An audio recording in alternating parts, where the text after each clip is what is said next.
I saw this really scary movie yesterday morning, which I'm pretty sure I dreamt about last night. Uh, so thank you so much for that. It's absolutely my fear, my phobia as well. So, but what can I ask you? What about the project made you go, yes, I want to be a part of it? The water aspect for me. I love movies with water and I love swimming and I really am good at swimming. So I wanted to do that. I wanted to combine swimming and acting. And then it was the character aspect of the part, taking away the horror. Like I like the dynamics of their relationship, that they weren't like a perfect couple, that actually you kind of find them a little bit fractured and he's kind of self-engrossed and she's sort of doing a lot of the work. So I like that because I felt like I could, if I started with like a truthful kind of relationship, then I think I would be able to do it because I hadn't done horror before. So I was a little bit like unsure if I was going to be right for it. And for me, it was I really liked the script. It was a great idea. It was a unique idea. It was something that I hadn't seen before, which was I was kind of shocked after I read it that this hadn't been done. And then you talk to the filmmakers and talk to the producers and go, yeah, I think this is a good bet. I think we can do something good. James Wan, master of horror. Jason Blum knows how to make a horror movie. Bryce McGuire lived his whole life loving horror and inspired by it and wrote a good script. So it was a good, fun bet to take. Yeah, I just spoke to Bryce, who was very happy with the two of you joining the project. And of course, it's sort of based as well on his aquaphobia. What was it like working with him? It was like any first time director. You can either go. There's kind of like two ways you can go. One is like really great and you pulled it off, and the other is like it didn't work. Oh my God. And because it's a massive undertaking. The amount of different, like, nobody really quite understands how much is going on in their head. They have to take care of they've got 8,000 departments they have to take care of.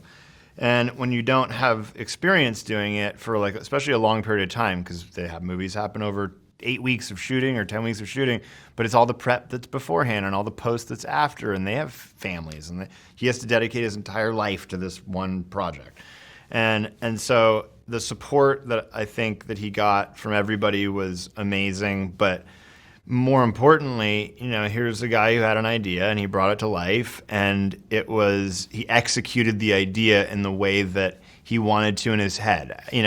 I don't know what, at least 80%. You never get 100%, but he did an incredible job with managing that and putting together, I think, a really good movie.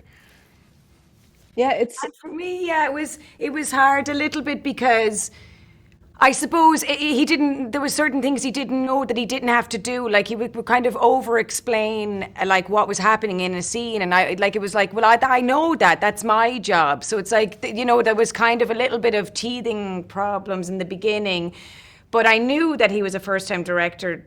So I was aware that was going to happen, and I sort of had patience for it because I felt like he was really invested in it.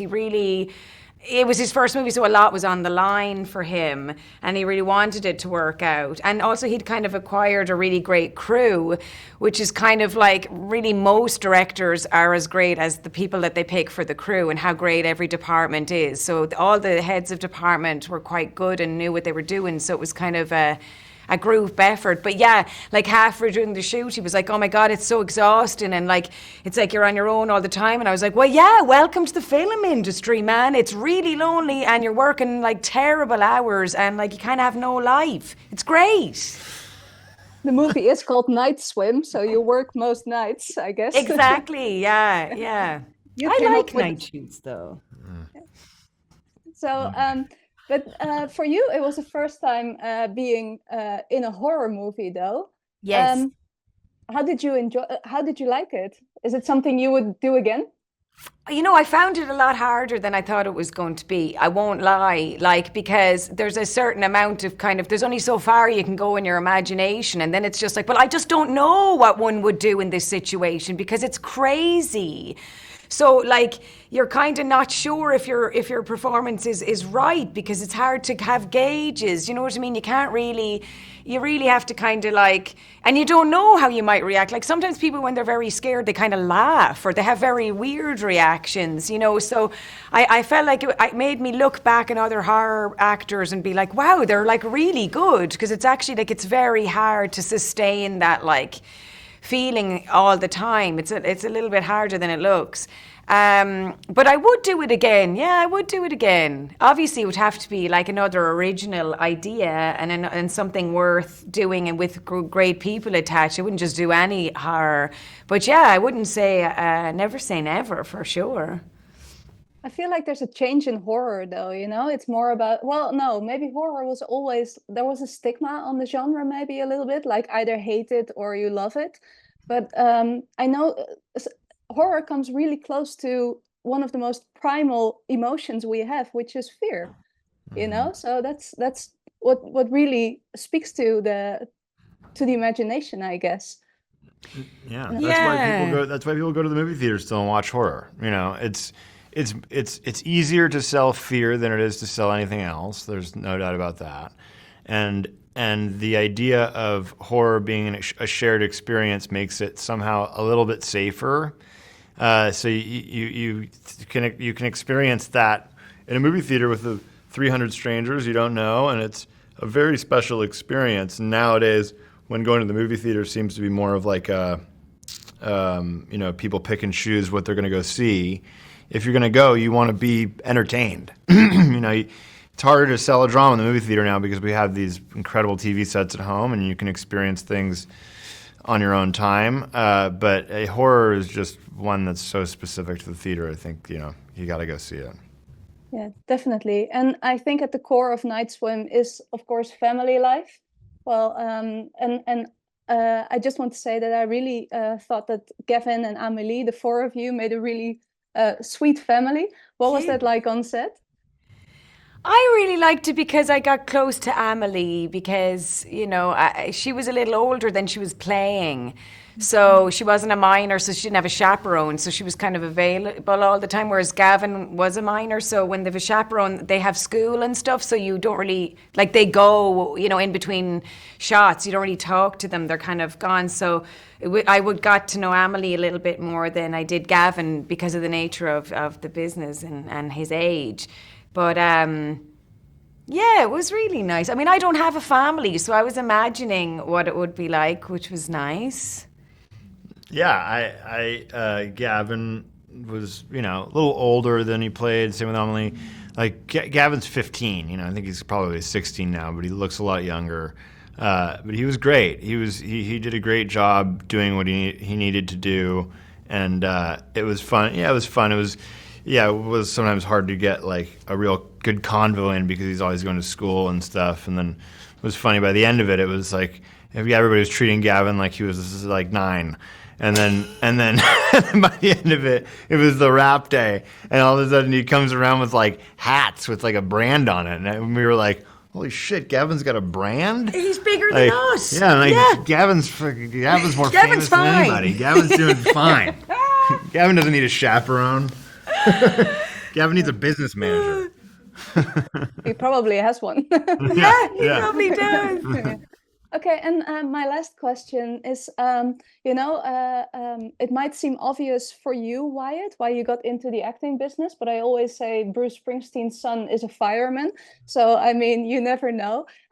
For the both of you, what really attracted you to go into a life of filmmaking, of acting? For me, I was very resistant. I was completely resistant when I was younger because you see all of the things about the film industry that are not good. There's one thing about the movie industry that's amazing. It's the money. And that's not the only thing. There is one thing about there is one of the things about the movie industry that's great is the money. Okay, good. And when you're young, you don't see you don't have a developed mind, so you don't see what it's doing for your parents, my parents in my instance. You don't see how it's helping them with their creative soul or life or whatever. Also because it wasn't what was important. You have kids. If you make movies the first thing that's most important in your life, you're going to have fucked up kids, I can guarantee you. I know enough of them. So it's true. And so there's a hard balance that you have to strike. And when I was young, I didn't want to do that. And so hockey was very easy to work hard. Everybody would understand my hard work through numbers. It was easy to see. And then when I got injured, I started watching films more and realized that I do have this in me and I think it can be good. And I started to see what the arts can do for you and do for other people if you choose to do it the way you want to do it and don't do it the way other people are telling you how to do it. You get a lot of people telling you how they think you should do it. And so I had the wherewithal by the time I'd finished another career to go, well, I'm doing it my way. If it works, it works. If it doesn't, it doesn't.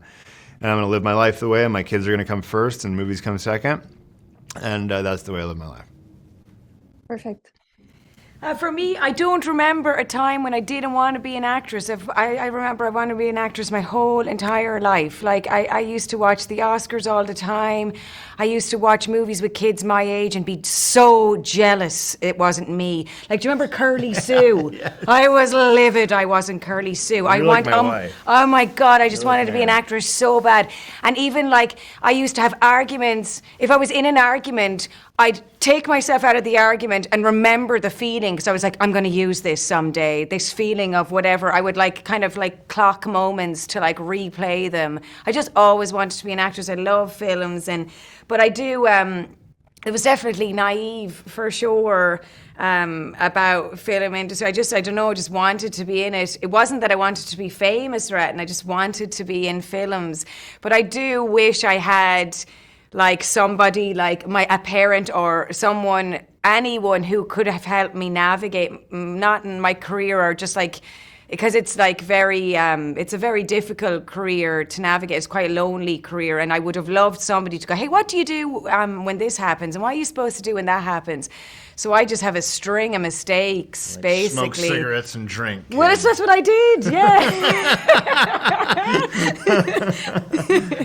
Yeah. I'm very happy both of you did. So I have to wrap it up. But thank you again so much for Night Swan. I hope to see you in the next horror. Thank you very much.